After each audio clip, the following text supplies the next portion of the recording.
Hey everyone, this is Rakesh Sharma from Alpha Sniper, the Momentum Investing. I hope you guys are doing great और मैं एक बार फिर से हाजिर हूं अपने वीडियो सीरीज के साथ। जो लोग मेरे चैनल पे नए हैं मैं उनसे रिक्वेस्ट करूंगा कि आप प्लीज इस चैनल को सब्सक्राइब करें और मैं अपने चैनल पे stock market related educational videos ही बनाता हूं और मैं एक सेबी रजिस्टर्ड रिसर्च एनालिस्ट नहीं हूं। सो मेरा कोई भी वीडियो किसी भी एंगल से रिकमेंडेशन नहीं है। सो आप कृपया अपने फाइनेंशियल एडवाइजर से सलाह मशवरा करने के बाद ही स्टॉक मार्केट में इन्वेस्टमेंट करें।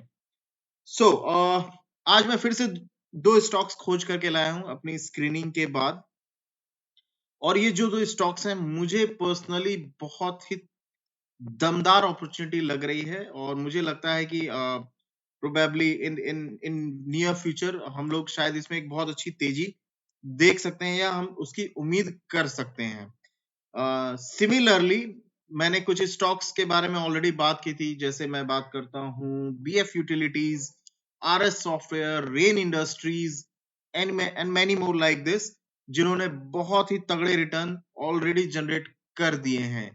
जिनको नहीं पता है वो मेरे YouTube चैनल पे जा करके चेक कर सकते हैं पुराने वीडियोस को, जहां पे मैंने इन सब सारे स्टॉक्स के बारे में बात ऑलरेडी की हुई थी और मैंने अपनी एनालिसिस, डिटेल्ड एनालिसिस शेयर की थी। तो चलिए वीडियो को ज्यादा लंबा न बनाते हुए हम लोग सीधा चलते हैं आज के उन दो स्टॉक्स के बारे में जो मैंने रिसर्च की हुई है। पहला स्टॉक्स तो इनफैक्ट ऐसा है जो अपने 10 साल के बाद एक बहुत स्ट्रॉन्ग ब्रेकआउट दे रहा है और उसमें बहुत अच्छी खासी खासी अपॉर्चुनिटी मुझे दिख रही है। तो चलिए हम लोग चलते हैं स्टॉक के चार्ट पे। So this is it. पहले स्टॉक का नाम है सिंप्लेक्स इंफ्रास्ट्रक्चर। ये एक रियल एस्टेट की कंपनी है और ये एनालिसिस मंथली टाइम फ्रेम पे की गई है। आप देख सकते हैं कि स्टॉक ने काफी roller coaster kind of ride रहा है हिस्टोरिकली, कभी ऊपर फिर नीचे। यहाँ पे इसने बेस लिया, फिर ऊपर गया, इसने इस बेस को तोड़ा, फिर समवेयर थोड़ा सा नीचे जाने के बाद फिर एक अप ट्रेंड आया। तो कहीं ना कहीं ये स्टॉक बहुत ही वोलाटाइल रहा है अपने पास्ट टेंस में।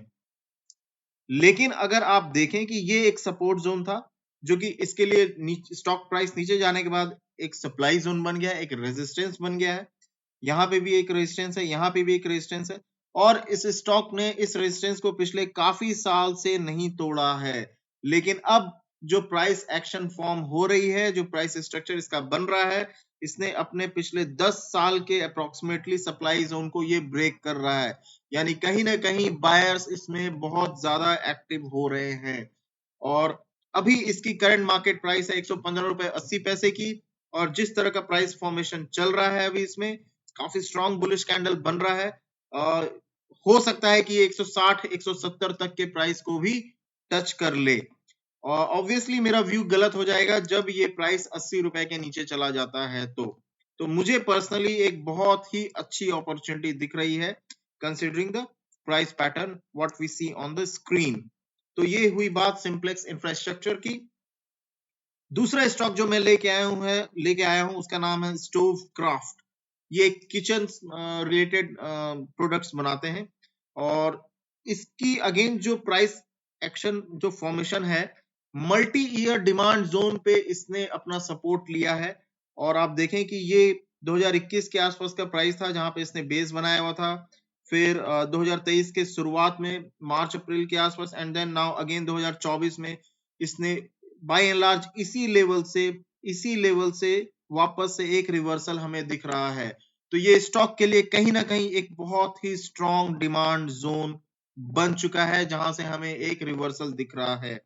स्टॉक का करंट मार्केट प्राइस है 508 रुपए 15 पैसे की और जिस तरह का फॉर्मेशन बन रहा है शायद ये 580 रुपए तक भी चला जाएगा अगर इसने 547 के प्राइस को क्रॉस करके अच्छे से वहां पे समय बिता के होल्ड कर लिया। तो मेरा व्यू गलत हो जाएगा जब ये प्राइस 450 के नीचे चला जाएगा। सो ये था दो स्टॉक के बारे में। अगर आप लोगों ने मेरे चैनल को अभी तक सब्सक्राइब नहीं किया है तो आप प्लीज उसको सब्सक्राइब करें और इसी तरह मुझे मोटिवेट करते रहें। So thank you very much and stay tune for more such updates. Thank you.